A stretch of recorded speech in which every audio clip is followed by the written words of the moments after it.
Oui, merci Madame la Présidente. Pour indiquer que nous avions également déposé un amendement pour établir au moins en partie l'article 2. Je rejoins les remarques des collègues Faucillon et Pinel sur plusieurs points, notamment la question des établissements privés, et on a déjà eu ces débats hier soir. De notre point de vue, c'est problématique de permettre à ce que ces établissements se substituent d'une certaine manière aux failles des infrastructures hospitalières. Nous devrions plutôt donner les moyens à ce que le service public réponde à ces besoins. Et également, de notre point de vue, le fait de maintenir l'exception de couverture par la sécurité sociale des frais d'autoconservation crée une inégalité sociale par rapport aux possibilités de différentes femmes de pouvoir y avoir accès. Voilà pourquoi, en l'état, je m'abstiendrai sur le vote de l'amendement du rapporteur. Oui, dans la même lignée, nous souhaitons rétablir la disposition prévue en première lecture concernant la baisse de la fertilité. Les études montrent une hausse de l'infertilité des couples. Il s'agit d'une problématique de santé publique qui risque de prendre de l'ampleur dans les années à venir, et il est donc primordial de pouvoir coordonner les recherches et les causes de l'infertilité. Le 1030, Madame Obono.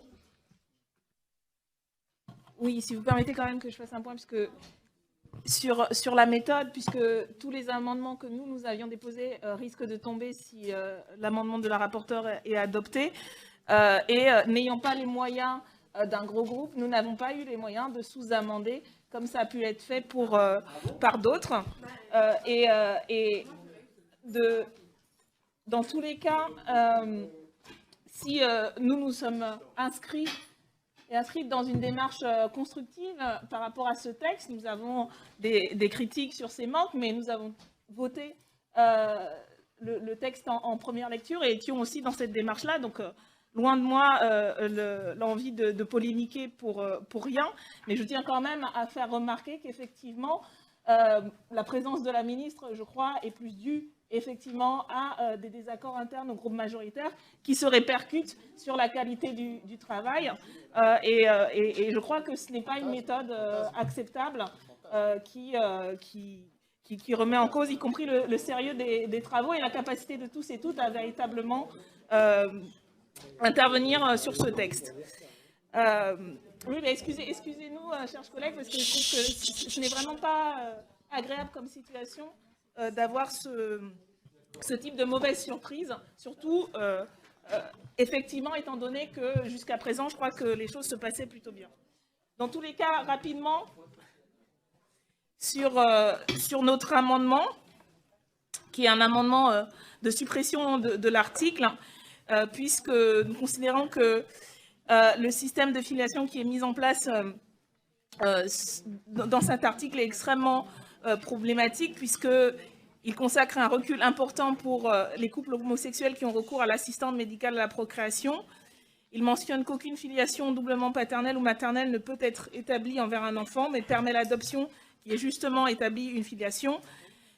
Nous considérons que cette rédaction est en fait une provocation à l'encontre des couples de même sexe, et en l'état, cet article ne peut donc être adopté et doit être réécrit. Nous avions des amendements pour améliorer ce qui avait déjà été fait en première lecture. Nous ne pourrons pas les présenter, mais j'interviendrai sans aucun doute sur plusieurs des sous-amendements qui ont été déposés ensuite.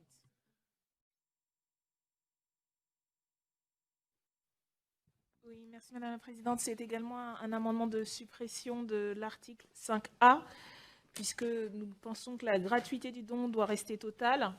Une distinction honorifique à destination des donneuses et donneurs et une contrepartie qui nous semble inutile, voire dangereuse. Les personnes qui procèdent à des dons n'ont pas besoin d'une félicitation quelconque de la société pour s'apercevoir de la justesse de leur acte.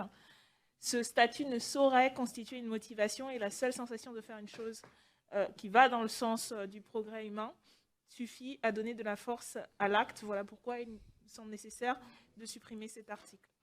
Merci, monsieur le rapporteur.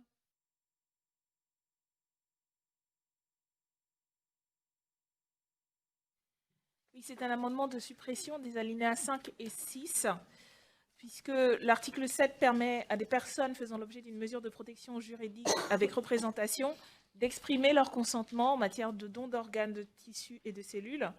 Permettre ce don de leur vivant, mais l'interdire une fois qu'elles sont décédées, n'a de notre point de vue pas de sens. Les personnes qui ne font pas l'objet d'une mesure de protection peuvent, après leur décès, faire don de leurs organes, tissus et cellules.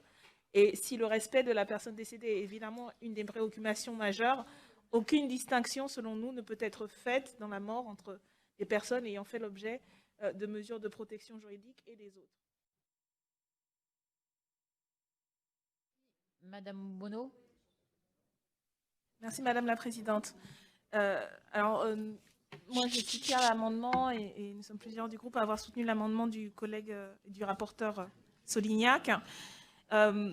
Je pense qu'en fait, il faut, comme cela a été très bien dit par le rapporteur, il faut mettre un terme, un point final à une discrimination qui est implicite, en fait, parce que l'argument de la sécurité sanitaire, c'est implicitement signifier que les personnes homosexuelles ou qui ont des relations avec des personnes du même sexe sont un risque. Et donc, en fait, alors, c'est une des conséquences de l'histoire, y compris de la pandémie du sida. On peut le comprendre, pourquoi, d'où ça vient, etc. Mais aujourd'hui, on le sait, et ça a été dit, aujourd'hui, ça n'a plus d'actualité, si ce n'est celle de maintenir ce soupçon, en fait. Et je crois que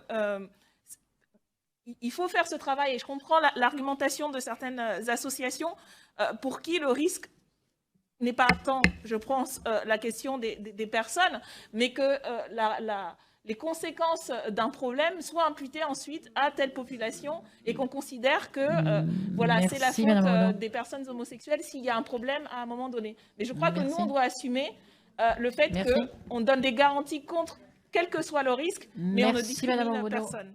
Madame...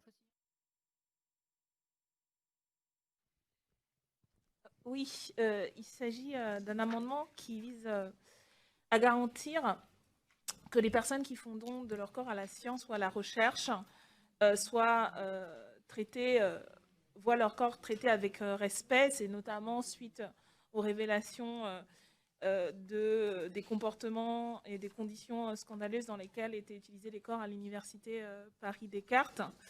Je ne reviens pas sur la situation, vous la connaissez.